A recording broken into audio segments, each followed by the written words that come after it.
स्वागत। आज हम महाभारत के एक बहुत ही दिलचस्प और निर्णायक मोड़ पर बात करने वाले हैं। ये विश्लेषण आधारित है कृष्ण अर्जुन, सारथी और सखा का चुनाव के कुछ अंशों पर। तो पृष्ठभूमि तो शायद सबको पता ही होगी। महाभारत युद्ध का माहौल बन चुका है, कौरवों का न्याय, पांडवों का वनवास खत्म और युद्ध लगभग तय है। लेकिन सबसे बड़ा सवाल ये था कि भाई श्री कृष्ण वो किसका साथ देंगे। आज हम उसी मुलाकात और उस चुनाव को थोड़ा करीब से देखेंगे जिसने सही मायने में इतिहास रच दिया। तो चलें शुरू करें।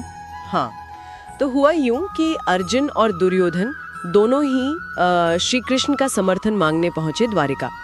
जब वो पहुंचे तो श्री कृष्ण आराम कर रहे थे और वहां बैठने की जो जगह थी वो भी काफी कुछ कहती है। दुर्योधन जो था वो उनके सिरहाने ऊंचे आसन पर बैठ गया और अर्जुन वो बिल्कुल विनम्रता से उनके पैरों के पास जमीन पर बैठ गए। फिर जब श्री कृष्ण जागे, उनकी आंख खुली तो सबसे पहले उनकी नजर पड़ी अर्जुन पर।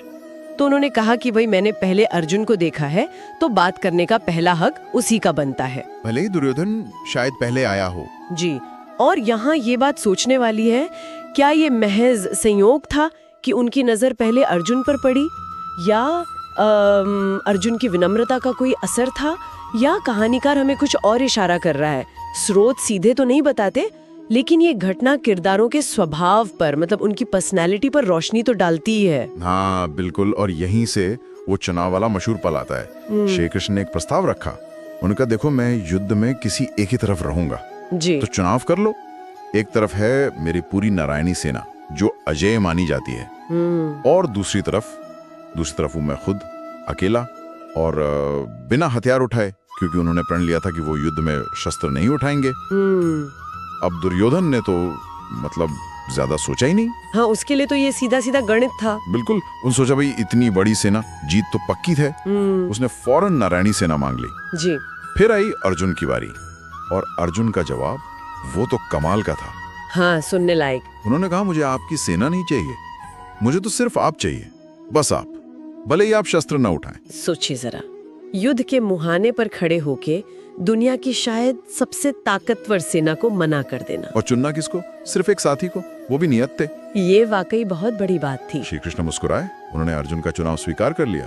तो तय हो गया, सेना गई दुर्योधन के पास और श्री कृष्ण खुद बने अर्जुन के सारथी, पांडवों के साथ। और अगर हम इसे थोड़ा मतलब बड़े पर्सपेक्टिव में देखें तो ये सिर्फ सेना और एक व्यक्ति का चुनाव नहीं था, ये दो अलग अलग नजरियों का चुनाव था। अच्छा, कैसे? देखिए, दुर्योधन ने चुना जो दिख रहा था, स्थूल शक्ति, सैनिकों की गिनती, बाहरी बल, जबकि अर्जुन ने चुना भविष्य को, संभावना को। उसने चुना श्री कृष्ण की बुद्धि, उनका मार्गदर्शन, उनकी चेतना।